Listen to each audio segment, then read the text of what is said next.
ಹೇ ದೇವ ಮನಿದೇವ ಮಹೇಶ್ವರ, ನಮ್ಮ ಕಷ್ಟಗಳನ್ನ ದೂರ ಮಾಡಿ ನಮ್ಮ ಮನೆತನಕ್ಕೆ ಯಾವ ಕಷ್ಟ ಶಕ್ತಿ ಬೀಳದ ಹಾಗೆ ನೀನೇ ಕಾಪಾಡಬೇಕು ತಂದೆ, ನೀನೇ ಕಾಪಾಡಬೇಕು.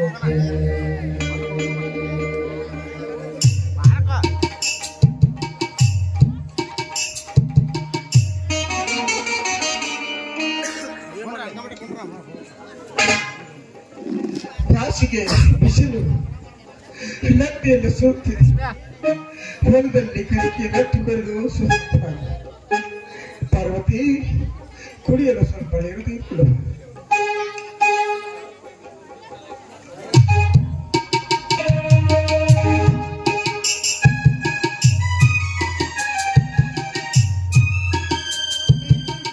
ಬಿಸಿಲಿನಿಂದ ಬಾಯಾರಿ ಮೊದಲು ದಾಹವನ್ನು ನಿಲ್ಲಿಸ್ಕೊಳ್ಳಿ.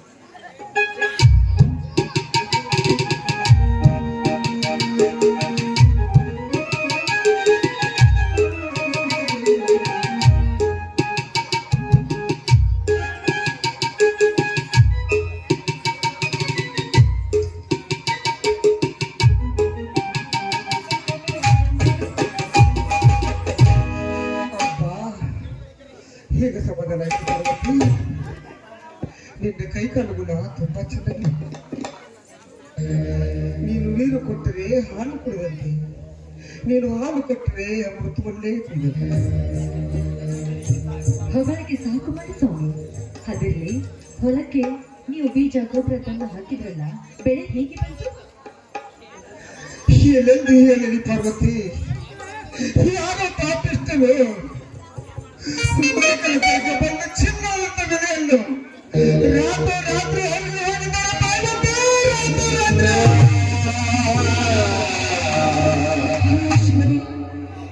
ಬೀಜ ಗೊಬ್ಬರ ತಂದು ಹೊಲ ಬಿತ್ತಿದ್ರು ಕೂಡ ಕೈಗೆ ಬಂದು ತಂದು ಬಾಯಿಗೆ ಬರಲೇ ಇಲ್ವಲ್ರಿ?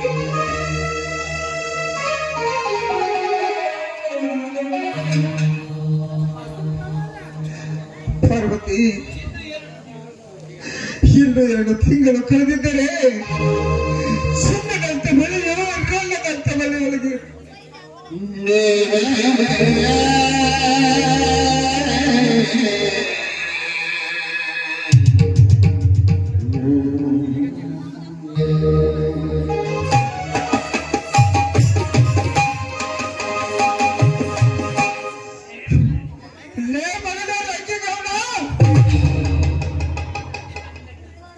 ಅದು ಖಂಡಿತ ನಿನ್ನ ಕೆಲಸವೆಂದು ನನಗೆ ಚೆನ್ನಾಗಿ ಗೊತ್ತು. ಸ್ವಾಮಿ, ರಂಗೇಗೌಡರಂತ ಗೋಮಕ ವ್ಯಾಘ್ರರು ಈ ಭೂಮಿ ಮೇಲೆ ಇರೋ ತನಕ ನಮ್ಮಂತ ಹೆಣ್ಣಿನ ಶೀಲಕ್ಕಾಗ್ಲಿ ನಿಮ್ಮಂತ ರೈತರಿಗಾಗ್ಲಿ ತೊಂದರೆ ತಪ್ಪಿದ್ದಲ್ಲ ರೀ, ತೊಂದರೆ ತಪ್ಪಿದ್ದಲ್ಲ. ಮಗನ ರಂಗೇಗೌಡ, ನನ್ನ ಒಂದು ತಿಳಿಜೋದ ಒಂದೊಂದು ದಯೆಯನ್ನು ಹರಿಸಿಬಿಟ್ಟಿದ್ದು ಬಹಳಷ್ಟು ಖುಷಿ ಪಡಬೇಡ. ನನ್ನ ದೈವ ಮಂತ್ರದಿಂದ ನಿನ್ನ ಕುಟುಂಬ ಮುಟ್ಟಿಗೆ ಕಡಿವಾಣ ಆಗಿಬಿಡೆ. ನಮ್ಮ ಕಷ್ಟಗಳನ್ನು ನೋಡ್ಕೊಂಡು ಕಲ್ಲಾಗಿ ಕುಳಿತುಕೊಂಡಿದ್ದಾನ್ರಿ ಆ ನಮ್ಮ ಉಗ್ರ ನರಸಿಂಹ. ಆ ನರಸಿಂಹನಂತೂ ಆ ದೇವರು ನಮ್ಮ ಮೇಲೆ ಕರುಣೆಯನ್ನು ತೋರ್ತಾ ಇಲ್ಲ. ಆದ್ರೆ ರಂಗೇಗೌಡನಂತ ಕಾವಿಷ್ಟ ನಾಯಿಗಳನ್ನು ಅಂತ ದುಷ್ಟನ ಸಂಹಾರ ಮಾಡೋದಕ್ಕಾಗಿ ಆ ನನ್ನ ದೇವರು ಬಂದೇ ಬರ್ಬೇಕು.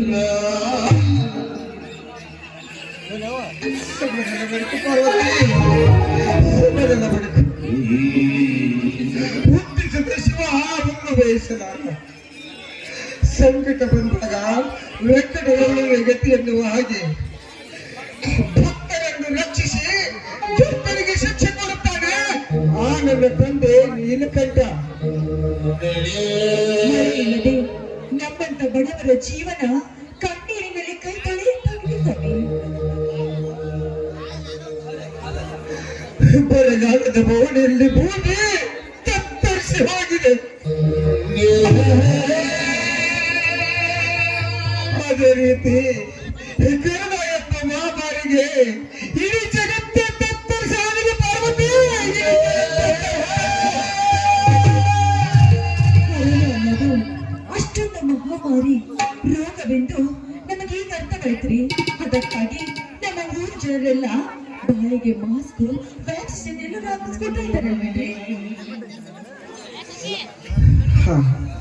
ಬಬಲಾದಿ ಸದಾಶಿವ ಮುತ್ತ ಹೇಳಿದ ವಾಕ್ಯ ಕರೆ ಆಯಿತು ಪಾರ್ವತಿ. ಎಲ್ಲರ ಬಾಯಿಗೆ ಬಾಜಾರಿಗೆ ಬರುತ್ತದೆ ಎತ್ತರಿ ಎಂಬ ಸಂದೇಶವನ್ನು ಅಂದೇ ಬರೆದು ಸಾರಿ ಹೇಳಿದ್ದರು. ಎಲ್ಲರ ಬಾಯಿಗಂತೂ ಮಾತು ಬಂದಾಯ್ತು. ಆದ್ರೆ ಸದಾಶಿವ ಮುತ್ತೆ ಅವರು ಹೇಳಿರುವ ಈ ವಿಧಲಿಖಿತ ಮಾತು ಸುಳ್ಳಾಗಲಿಲ್ರಿ, ಸುಳ್ಳಾಗ್ಲಿಲ್ಲ. ನಿಜ ಪಾರ್ವತಿ, ಬಬಲಾದಿ ಭಗವಂತ ಸದಾಶಿವ ಮುತ್ಯಾರು ಸಿದ್ಧಿ ಪುರುಷರು, ಅವತಾರಿ ಪುರುಷರು, ಸಾಕ್ಷಾತ್ ತೆರೆಗಿಳಿದು ಬಂದ ಭಗವಂತ ಶಿವನ ಸ್ವರೂಪಿ ನಮ್ಮ ಬಬಲಾದಿ ಸದಾಶಿವ ಮುತ್ಯಾರು. ರೀ, ನಾಳೆ ಬಬಲಾದಿಗೆ ನಾವು ಹೋಗಿ ಸದಾಶಿವ ಮುತ್ತಿನವರ ದರ್ಶನವನ್ನು ಪಡ್ಕೊಂಡು ಬರೋಣ. ಏನಿದ್ದಾರೆ ಶೀತಿ ಮನೆ ಸಿಕ್ಕುವಂತೈತಿ, ಬಬಲಾದಿ ಬತ್ತಿ ಹೋಯ್ತೈತಿ ಎಂದು ಅಂದೇ ಅಬ್ಬರಿಸಿ ಹೇಳಿದ್ದಾರೆ. ಹರುವ ಹಾವಿನ ಗಂಡ, ಉರುವ ಕಿಚ್ಚಿನ ಗಂಡ, ಮೋ ಗಂಡ ಬೆಂಕಿ ಬಬಲಾದಿ ಸದಾಶಿವ ಮುತ್ಯ ದರ್ಶನ ಪಡೆದು ನೆರವನ್ನು. ಹೌದು, ನಮ್ಮನ್ನ ಕಡುಬಡವರಿಗೆ ಗಂಗಾ ಯೋಜನೆ ಹಾಗೂ ನಮ್ಮ ಹೊಲಕ್ಕೆ ಬೋರ್ ಆಗ್ಲಿ ಟೇಸಿ ಕುಂದಿಸ್ಕೊಡ್ತೀನಿ ಅಂತ ಅರ್ಜಿ ಹಾಕಿಸ್ಕೊಂಡಿದ್ರಲ್ರಿ, ಅದೆಲ್ಲ ಏನಾಯ್ತು ಸ್ವಾಮಿ? ಪಾರ್ವತಿ, ನಮ್ಮ ಹೊಲದಲ್ಲಿ ಬೋರ್ ತಿಳಿಸಿಕೊಳ್ಳಿ ಎಂದು ಮಂಜೂರಾಗಿ ಬಂದಿತ್ತು ಪಾರ್ವತಿ. ಆ ಕುತಂತ್ರಿ ರಂಜಗೌಡ ನನ್ನ ಹೆಸರು ಕಳಿಸಿ ಅವರ ಹೊಲದಲ್ಲಿ ಬೋರ್ ಹೊಡಿಸಿದ.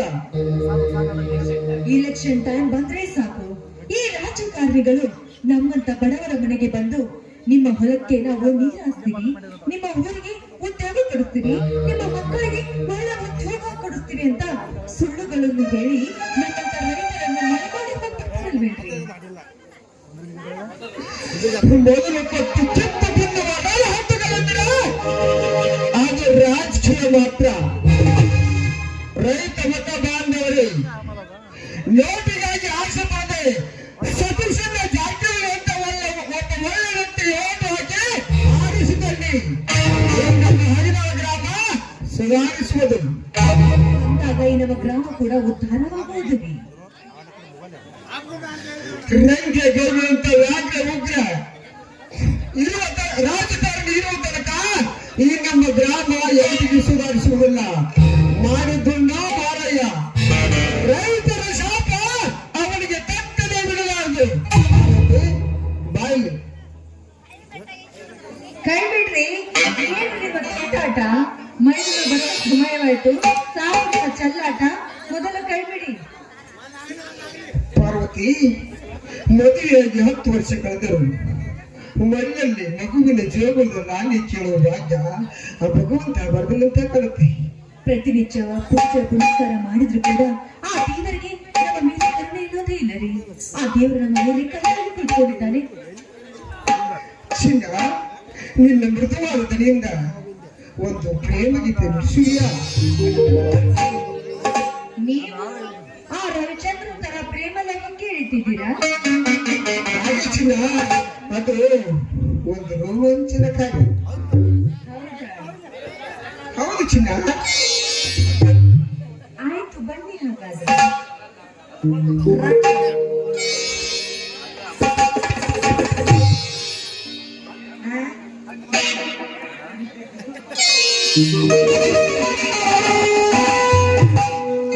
ಇಂದು ಆನಂದ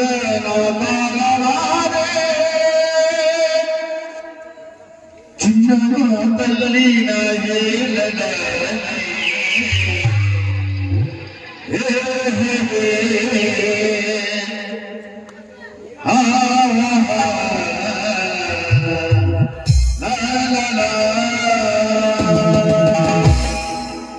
ಇಂದು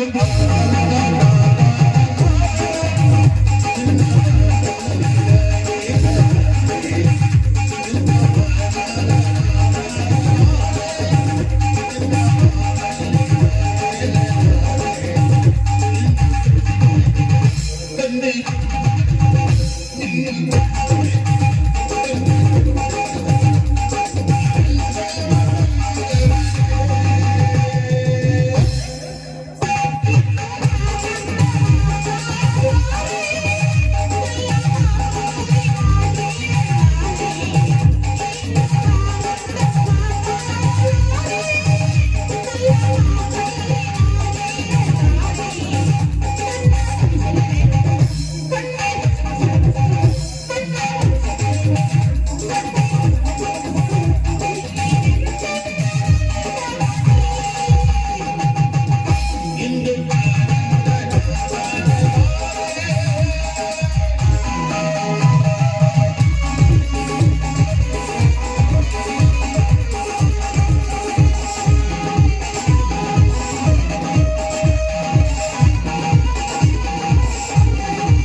ನನಗೆ ರೈತ ಸಂಘದ ಮೀಟಿಂಗ್ ಇದೆ, ನಾನು ಹೊರಗಡೆ ಹೋಗ್ತೇನೆ. ಮನೆಯಲ್ಲಿ ಒಬ್ಳೇ ಇರ್ಲಿಯಾ? ಹುಷಾರಾಗಿರು. ಆಯ್ತು ರೀ. ಟಾಟಾ. ಬೇರೆ ತಂದ್ಬಿಡ್ರಿ, ನಿಮ್ ದಾರಿ ಕಾಯ್ತಿರ್ತೀನಿ.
ಈ ರಂಗೇಗೌಡ ರಂಗಿನಾಟ ಈ ರಾಜಕೀಯದಲ್ಲಿ ಅಷ್ಟೇ ಅಲ್ಲ, ನನ್ನ ಪಟ್ಟದರ್ಶಿಯ ಪಾರ್ವತಿ ಅಂಗಿನ ಅರಮನೆಯಲ್ಲಿ ಪಾರ್ವತಿ ಪಾರು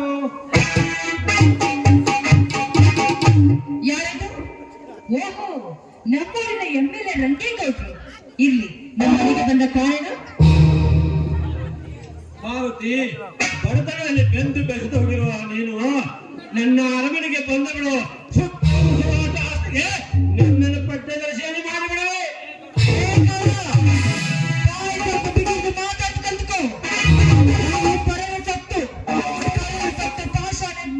ನೀನೇನು ತಿಳ್ಕೊಂಡಿಲ್ಲ ಅಂತ ಕಾಣಿಸ್ತಾ ಇದೆ ನನಗೆ. ನಿನ್ನ ಕಂಡಕ್ಷಣ ಕಣ್ಣಿಗೆ ನಿಂತಿಲ್ಲ, ಮನಸ್ಸಿಗೆ ನೆಮ್ಮದಿ ಇಲ್ಲ. ನಿನ್ನನ್ನು ಯಾವಾಗ ಕಾಣುತ್ತೀನಿ ಅಂದರೆ ನನ್ನ ಮನಸ್ಸು ಆತಂದಿದೆ. ಬೇಗ ನಾಸೆ ಪಡಿಸಬ.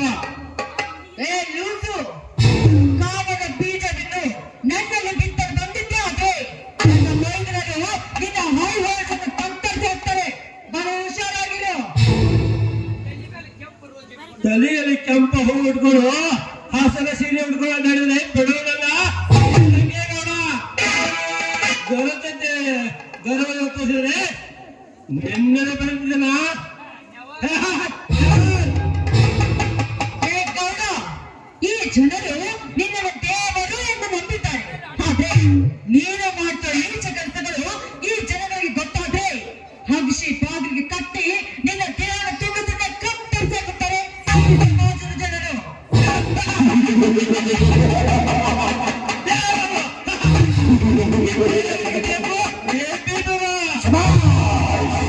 ಶಿವನಿಗೆ ಬೇಕು, ಗಂಗೆ ಬೇಕು, ಗೌರಿ ಬೇಕು, ಕೃಷ್ಣನಿಗೆ ರಾಧೆ ಬೇಕು, ರುಕ್ಮಿಣಿ ಬೇಕು.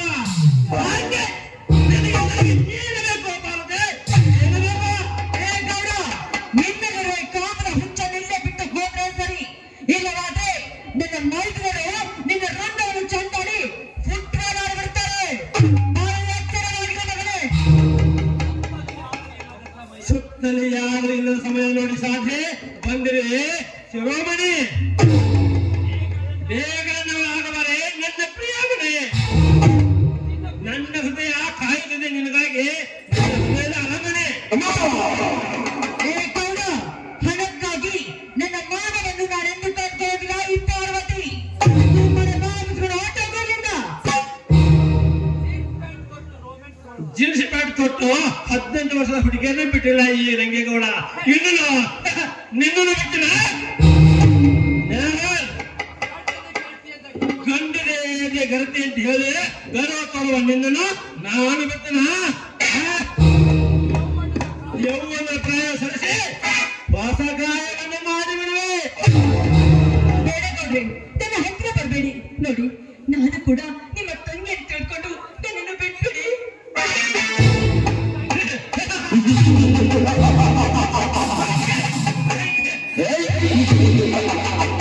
ಅಕ್ಕ ತಂಗಿ ತಿಳ್ಕೊಂಡರೆ ನಮಗೆ ತುಕ್ಕು ಹಿಡಿದಲ್ಲವೇ ಪಾರು. ಒಲಿದು ಬಂದರೆ ಪೋತ್ರ ಬಗ್ಗೆ ಕೊಡುವೆ. ಇಲ್ಲ ಮಾತ್ರ ನಿನ್ನ ಕಣ್ಣನ್ನು ಸಾಯಿಸಿ, ನಿನ್ನ ಕುಂಕುಮನ ಅಳಿಸಿ, ನಿನ್ನ ತಾಯಿ ಭಾಗ್ಯವನ್ನು ತೆಗೆದುಬಿಡುವೆ. ಗೌಡ್ರೆ, ನಿಮ್ಗೆ ಕೈ ಮುತ್ತು ಬೇಡ್ಕೋತೀನಿ. ಬೇಕಿದ್ರೆ ನಿಮ್ಮ ಕಾಲು ಸಹ ಬೇಡ್ಕೋತೀನಿ. ನನ್ನ ಗಂಡನನ್ನು ಏನು ಮಾಡಬೇಡಿ ಅಂತ ಹೇಳಿ ಸರಗಾಸ್ತ್ರ ತಿಳ್ಕೊಂಡು ಎಲ್ಲ ಬಿಡ್ತಾರ. ನೀನು ಗಂಡಸೆ ಆಗಿದ್ರೆ ನಿನ್ನಲ್ಲಿ ಆ ಗಂಡಸರ ತಾಕತ್ತಿದ್ರೆ ನಿನ್ನ ಗಂಡನ ಮುಟ್ಟಿ ನೋಡು. ಯಾಕಂದ್ರೆ ಅವರು 2 ಹುಲಿಗಳನ್ನು ಸಾಕಿದ್ದಾರೆ. ಅವರು ತಮ್ಮಂದಿರು.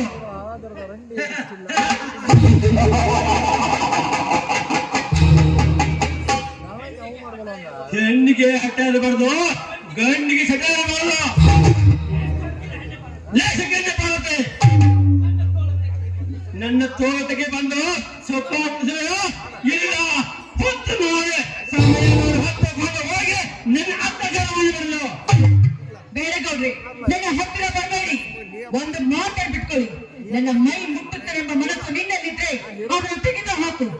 ಹೇ ನಿನ್ನ ಮೇಯ್ದವರು ಬಂದ್ರೆ ಅವರ ಕೈಯಲ್ಲೇ ನಿನ್ನ ಮರಣ. ಮರಣ?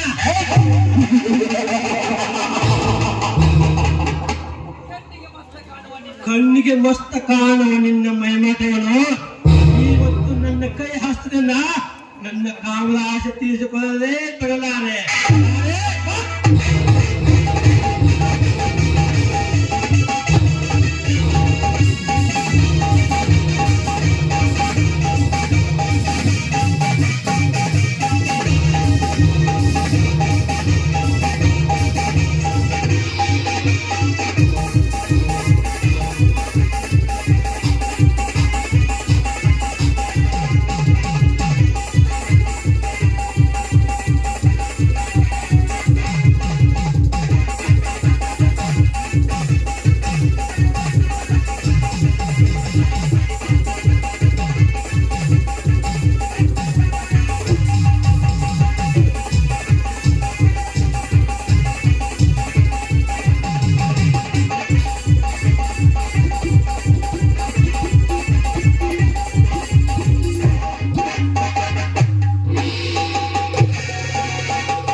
ಕಂಡೆ ನಾ ಎಂದು ಕಾಣಿಸೋಕ ಇಂದು ಪಾರ್ವತಿಯ ಮಡಿಲಲ್ಲಿ ಕಂಡೆ.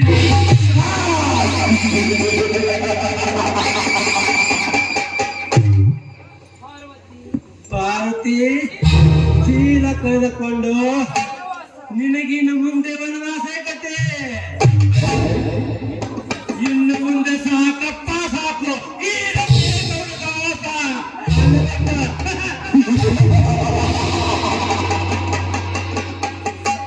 ಇಂದಿಗೆ ಪೂರ್ತಿಯಾಯ್ತು ನನ್ನ ಸೇರು.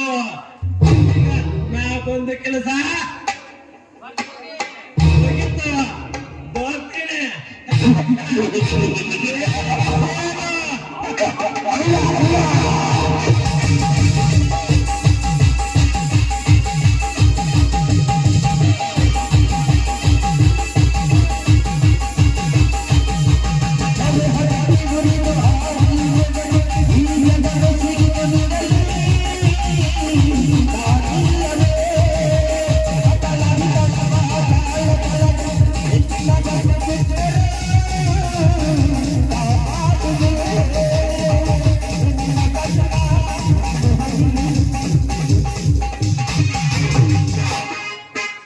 ಅಯ್ಯೋ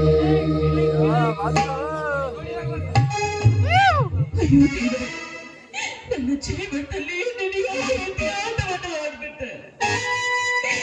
ನಾನೇನು ತಪ್ಪು ಮಾಡಿದ್ರೆಂದು ನನ್ನ ಜೀವನವನ್ನೇ ನೀನು ನಾಯಿ ಮುಟ್ಟಿದ ಬಳಿಕೆ ಮಾಡಿಬಿಟ್ಟೆ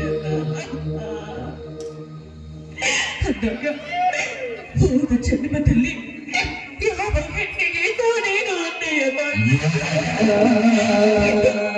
ಎಂದು ನನ್ನ ಜೀವನದಲ್ಲಿ